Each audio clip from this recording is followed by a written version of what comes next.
you wanted the best, you've got the best podcast. The hottest podcast in the world.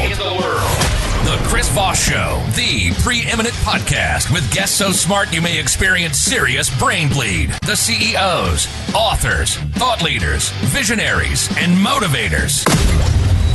Get ready. Strap yourself in. Keep your hands, arms, and legs inside the vehicle at all times, because you're about to go on a monster education roller coaster with your brain. Now, here's your host, Chris Voss. Hello, Chris Voss here from thechrisvossshow.com. Ladies and gentlemen, the earliest things that makes official. Welcome to the show. As always, Chris Voss Show for over 16 years and 24 episodes, bringing you the most smartest people, the most brightest minds, the most wonderful folks, share with you their journeys, their stories of life, so that you can improve the quality of yours and make the world a better place by being in it. Thanks to our audience for tuning in. Refer your friends, family, and relatives to goodreads.com/Chris Voss, LinkedIn.com/Chris Voss, YouTube.com/Chris Voss, all those crazy places on the internet. Opinions expressed by guests on the podcast are solely their own and do not necessarily reflect the opinions of the host or the Chris Voss Show. Some guests of the show may be advertising on the podcast, but it is not an endorsement or review of any kind. Today, we have an amazing young lady on the show. We're going to be talking about her book called Before Their Crimes: What We're Misunderstanding About Childhood Trauma, Youth Crime, and the Path to Healing. And I believe this is out November 13th, 2025. Is that correct? That's correct. Yes. So but it is. You can pre-order it on the website. You can pre-order it now and be sure to be the first one to read it when it comes out. Wendy Smith has a lifelong interest in vulnerable youth, especially those affected by juvenile justice and child welfare systems. In her 35 years of psychotherapy practice, she has treated many survivors of child maltreatment. She's an expert in trauma and childhood development. Her first book, Youth Leaving Foster Care, a developmental relationship-based approach to practice, was a text for social work graduate students. Welcome to the show. How are you, Wendy? Thank you. Thank you for having me, and I'm very well. Happy to be here. Thank you for coming. We certainly appreciate it. Give us any .coms, .nets, whatever on the internet you want to have people find you at. I can be found at wendybsmithphd.net and also at LinkedIn. So give us a 30,000 overview of what the book is about. So the book is based on 20 interviews I did with individuals who served long incarcerations for crimes they committed when they were essentially kids, under 18. And the book really takes a look at what circumstances and situations they were in at the time of the crime. They describe their childhoods and their crimes, and I discuss some of the contributing factors to making children vulnerable to committing violent acts as young people. That's kind of basically, juvenile crime, especially violent crime, does not just happen. There's always a story behind it. So, and you've been doing this for 35 years, I think we mentioned, right? Well, I had a psychotherapy practice for 35 years, in which I treated people with all kinds of problems, and including people who had experienced trauma in childhood. Mm-hmm. And we talk about this a lot on the show. It seems to be the basis for a lot of different areas of our human interaction experience. But the one thing I've learned is that the things, the trauma and different things that shape us in childhood are pretty much blueprints for a lifetime unless we get help, really. That's exactly right. I mean, there was that landmark study in 1998 by Felitti and a group of researchers, and basically they were looking at the effects of trauma on physical health, which are profound. So that many chronic health conditions that people develop later in life are associated with early childhood, what he called adverse childhood experience, or ACEs. Wow. Studies show a strong link between adverse childhood experiences and conditions like heart disease, lung disease, liver disease, and autoimmune diseases. Well, we talk about this a lot on the show too. The body keeps the score, and a lot of trauma seems to, people seem to internalize it somewhere in their physical body and stuff, and so impact on the immune system. Yeah, it's I've dated all my life, so I've been single and I've dated a lot, and you can see, especially once you reach a certain age group that you're dating that's older, when you get to know them and you find out about the traumas of their childhood, and then you can see the arc of the shape of their life. It's really interesting how you can see how that one event or events of their childhood shaped the whole arc of their life, unless they get therapy or help for it. And, most people don't. I think most people just kind of go through life, and then about 50, maybe have some sort of awakening to their trauma. And you have a large enough wreckage that you've left in your wake over 50 years that you can look back and be like, yeah, there might be something in my childhood that caused all that. Yeah. And I think the other, well, not the only other, but one of the other important contributors is that when trauma occurs early, it affects your brain development in ways that then affect your capacity to cope with stress. It isn't only how it affects your physical health later or your mental health later, but also affects your ability to self-soothe in difficult times. It affects your ability to make good decisions because you're caught up in your stress response that's been dysregulated really by overwhelming experiences too early. Yeah. And it's interesting. A lot of people, sometimes it seems, I used to question when people would, when they would have forgotten childhood tragic events or trauma events, and they'd be like, and suddenly I remembered, and you're like, I don't know about that. But from the more experience I've seen, it seems like many times the mind or body, when children experience trauma and they can't handle it, it does bury it. It does kind of erase it for a while, and then it seems to bring it back in later life when it feels gets triggered. Yeah, it gets triggered. Okay, so that's what does it. Yeah, some experience, which could be even the smell of something that is associated with the trauma, or music that perhaps was playing at the time. There are all kinds of sensory triggers as well as more mental triggers or behavioral triggers. But that's true. One of the ways children cope when the experience is more than they can manage is to shut it down. Yeah. And then it kind of, is it because it gets triggered later in life, or does the brain kind of say, hey, I think you can handle this now, you might be grown up enough and mature enough, and it brings it out? Or is it just the constant triggering? That's hard to say. I think that really varies with the person and the experiences. I think there are certainly, in therapy, for example, you see that it can take a person a long time to get ready to really face, an early trauma, and other people come in with it. So I think that's a very individual matter as to when these things surface. And for example, one of the triggers for my writing this book was that I visited prisons with a group of lawyers and advocates who were informing and educating prisoners who would be eligible for new youth offender laws if they'd committed crimes early in life. During 2011, 12, 13, 14, some laws were passed in California that permitted those people to have youth offender paroles in which their youth and the circumstances at the time of the crime could be considered in granting parole. So we were doing these workshops, and my role was to do what we called insight groups, where I would sit with 15 or 20 men and talk about the need to develop insight into your crime and why you committed it, and that would be a necessity for the parole hearing.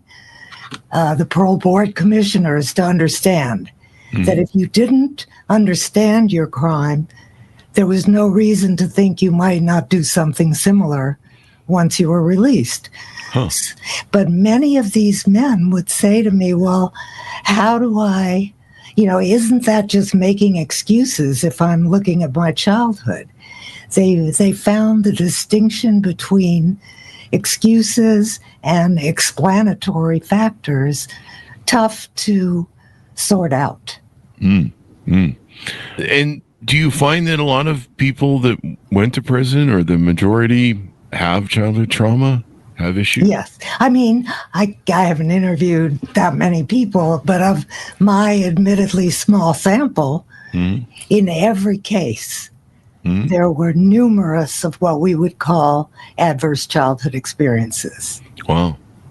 Whether it was child abuse, physical abuse, sexual abuse, death of a parent at a very early age, drug abuse of a parent, being bullied mercilessly in school, being expelled and suspended, all these things added up. Well, it's we've talked about this a lot on the show. I mean, it's amazing how much the childhood will shape the arc of a life. Like I said, being a guy who's dated all my life, and I hear human stories, they can talk about their trauma, and you can see the arc of it. You can see it in everybody, for that matter. Well, and it's interesting to think about the fact that early childhood experiences also shape great success, not just problems. You know what I mean? When you look back at someone who's had remarkable success, you can also point to some ingredients for that in their childhood. Lack. I mean, for me, it was a lot of lack. It was growing up poor. It wasn't having what I wanted. There's a lot of trauma in my childhood, but for me, I spent most of my years trying to be successful so I could heal that wound and buy all the things that I couldn't buy. And, that was kind of one of the things I was doing when I first got money and success. And I was driven to that because I grew up in Hollywood seeing opulence and success, but my parents were poor. And so I couldn't figure out why everyone else drove a BMW, a Rolls Royce, or Mercedes Benz, and my dad drove a shitty VW bus. I mean, it was a beat up old rag, but part of it was for work, for delivering newspapers to the coin ops. But what would you say about role models in your life? I know that childhood blueprints are put in from fathers and mothers, if that's what you mean by role models. Or it can be someone else. But what I'm asking is, given how you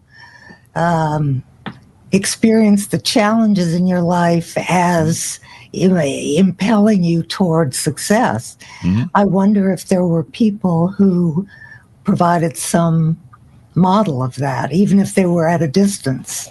There probably was in my teens. When I was young, I would read a lot of books. Back then as a kid, everyone was obsessed with World War II.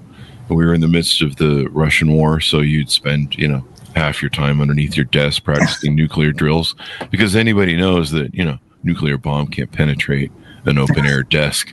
It's a weird panacea sort of thing. It's kind of like that. It's kind of the scene of Fight Club where they're like, everyone's smiling and docile on the pictures of the airplane as it's going down in flames in the brochure. And so I read a lot of Eisenhower. I read a lot of biographies. So I read biographies of the war generals, and I love building the models of the ships and stuff, and reading about World War II battles. So I read stories about John F. Kennedy, Patton, Eisenhower, you name all the great war generals. I'm leaving some out for Vietnam and Korea, but McCarthy. So I would read those. I think those were inspirations for me. What I was looking for. I didn't realize at the time, but I realized it now, that I was looking for something better than what I was experiencing. And then I suppose there were other things. I grew up in a religious cult. Me finding George Carlin was saving grace. Me finding, I think there was a couple other voices that had, that lived in reality. And I finding out that I wasn't alone in my sanity, or what I was being called as insane because I wouldn't buy into the cult. So if that, hopefully that answers your question. Yeah. It's kind of a long answer. Definitely does. And it's also, it makes me think of one of the people in my book who in prison kind of made his turn to understanding himself and his experiences from reading about all kinds of people, and most impactfully about some of the saints and the Catholic founder of, an important movement that really moved him to want to live a better life and to understand his own life. Without good role models, maybe that's the case. I mean, I've read that a lot of our kids in the criminal system and stuff, a lot of times they don't have good examples of parenthood. Right. Sometimes they just have one parent instead of two. I hear that single parents contribute a lot to people that are in jail. I think actually it's maybe a little more complicated than being single or having both parents. It's really what are the circumstances of those parents. Yeah. And, if your single parent is also a heroin addict, you're kind of screwed, right? Yeah. I mean, that's where it makes a difference, when that even, when your single parent isn't really able to be there for you. Yeah. One of the most striking things about all of these people was the lack of anything we would call, a good childhood, not just in the sense of parenting, but in the sense of experiences, of enjoyable, educational, enriching experiences, which we all want children to have.